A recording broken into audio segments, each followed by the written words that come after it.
मौलाना मुनीर को लेकर के टेढ़ी नजर तो इमरान खान की भी है, इमरान को सता रहे हैं। इमरान इनके जान के दुश्मन है, मौलाना मुनीर भी इमरान के जान के दुश्मन है।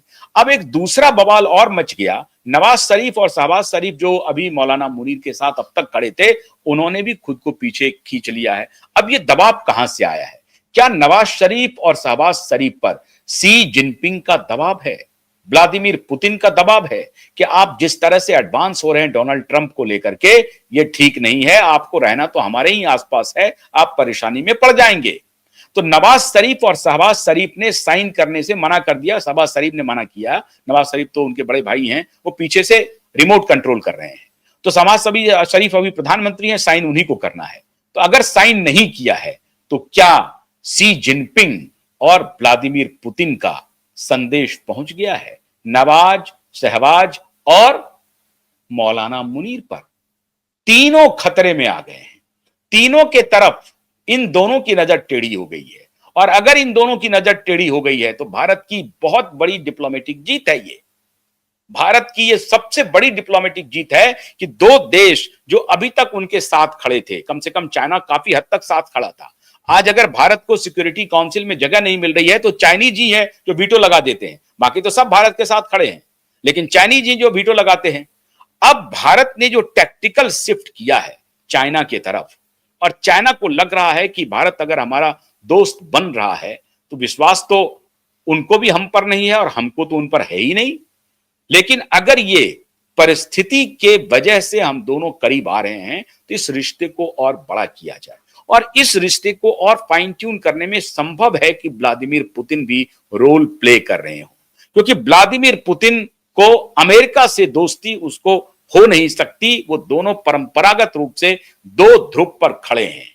भले ही यूएसएसआर विखंडित हो गया, खत्म हो गया, बावजूद इसके व्लादिमीर पुतिन के नेतृत्व में रूस अपने पैर पर खड़ा है और उन्होंने डॉलर की हेजीमनी को एक प्रकार से तोड़ दिया। अब सारा सौदा वो रूबल में कर रहे हैं। अमेरिकी सारी कंपनियां बाहर हो चुकी हैं, लेकिन रूस को कोई फर्क नहीं पड़ता है। रूस में कोई भूखमरी नहीं है। रूस की 14-15 करोड़ की आबादी है और आर्थिक शक्ति इतनी मजबूत है कि उनको कुछ नहीं होना है।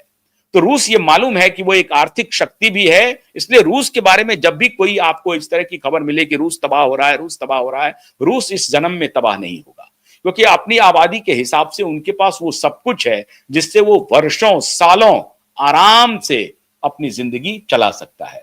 तो रूस हर तरह से मजबूत है, सैन्य मामलों में भी और आर्थिक मामलों में भी। और राजनीतिक रूप से तो व्लादिमीर पुतिन का वहां कोई विरोधी नहीं है। एक विरोधी था बेचारा, वो भी खत्म हो गया। अब उसमें कहानी अलग है कि व्लादिमीर पुतिन की उसमें क्या भूमिका थी नहीं थी, उस पर नहीं जाना है अभी। लेकिन ये बात मान के चलिए कि व्लादिमीर पुतिन के साथ चाहे हुक एंड क्रोक जैसे भी हो, रूसी जनता खड़ी है। तभी तो आज 3 साल से युद्ध यूक्रेन के साथ वो कंटिन्यू किए हुए हैं। रूस में कोई बवाल नहीं हो रहा, रूस में कोई विद्रोह नहीं हो रहा है व्लादिमीर पुतिन के खिलाफ। विद्रोह नहीं हो रहा है या विद्रोह नहीं होने दिया जा रहा है, दोनों बात आप कह सकते हैं, लेकिन रूस में विद्रोह की कोई स्थिति उत्पन्न अभी तक नहीं हुई है। कम से कम मीडिया में नहीं आई है कि रूस में व्लादिमीर पुतिन के खिलाफ कोई विद्रोह हो गया, हिंसक विद्रोह हो गया या शांतिपूर्ण ही कोई विद्रोह कहीं पर हुआ मास्को की सड़कों पर। ऐसा तो देखने को अभी तक मिला नहीं, या किसी सड़क पर ऐसा देखने को मिला नहीं है। ऐसी परिस्थिति में रूस और चीन अगर एक साथ मुनीर के खिलाफ नजर टेढ़ी करता है तो पाकिस्तान की सारी हैकड़ी हवा हो जाएगी, सारी हैकड़ी हवा हो जाएगी, और फिर यह बहुत बड़ा चेक एंड बैलेंस होगा। इसलिए मुझे ऐसा लगता है कि डोनाल्ड ट्रंप पुतिन की भारत यात्रा के दौरान शायद फूक फूक कर कदम रखेंगे, क्योंकि यह संदेश चले जाना मुनीर डोनाल्ड ट्रंप की कदमों में है और उनको मालूम है कि मुनीर को टैकल किया जा सकता है। नवाज शरीफ, शहबाज शरीफ तो फिर भी राजनीति और ये वो करते रहेंगे, लेकिन मुनीर को बड़ी आसानी से टैकल किया जा सकता है। तो उनकी नजर मुनीर पर है, शहबाज पर कम है। शहबाज भी हालांकि डरपोक है, कोई चरित्र नहीं है इनका भी, लेकिन उनकी नजर ज्यादा मुनीर पर है। मुनीर उनके लिए ज्यादा सहूलियत का है और मुनीर ही डरा हुआ है क्योंकि शहबाज और नवाज ने अभी अपने कदम पीछे खींच लिए हैं। मतलब वो सीडीएस नहीं बन पा रहा है क्योंकि नवाज उस पर साइन नहीं कह रहा है, शहबाज उस पर साइन नहीं कर रहे हैं। तो डोनाल्ड ट्रंप को लग गया है कि भाई ये जो यकायक पीछे हटे हैं नवाज और शहबाज दोनों, ऐसा कैसे हुआ? तो ये अब तहकीकात करके उनकी इंटेलिजेंस उनको बताएगी। और अगर उनकी इंटेलिजेंस ने बताया कि साहब इसको देखिए, चाइना और रसिया दोनों की तरफ से दबाव है, बुरे फंस गए हैं, तो हो सकता है कि डोनाल्ड ट्रंप बहुत संयमित प्रतिक्रिया दे व्लादिमीर पुतिन और मोदी की मुलाकात पर। और अगर ऐसा हुआ तो भारतीय बाजार में कुछ भी उठापटक नहीं होगा। अमेरिकी सैंक्शन के बाद भी भारतीय अर्थव्यवस्था 8% के हिसाब से ग्रोथ कर रही है और उसमें कोई परेशानी भारत को अभी तक नहीं हुई है।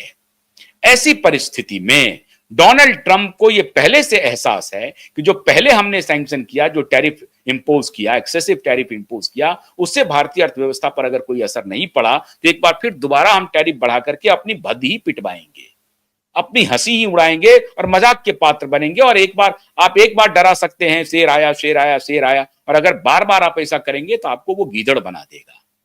तो हो सकता है कि डोनाल्ड ट्रंप अभी जो चेक एंड बैलेंस चल रहा है मुनीर को लेकर के, क्योंकि मुनीर उनका ट्रंप कार्ड अभी लग रहा था कि भारत को डराने के लिए कहीं फिर बम ब्लास्ट करवा देंगे, कहीं ये करवा देंगे, कहीं वो करवा देंगे। और जैसा कि वो किया, उन्होंने किया, लाल किला ब्लास्ट हो गया। तो वो जो उनकी इच्छा है वो तो वो कर रहे हैं।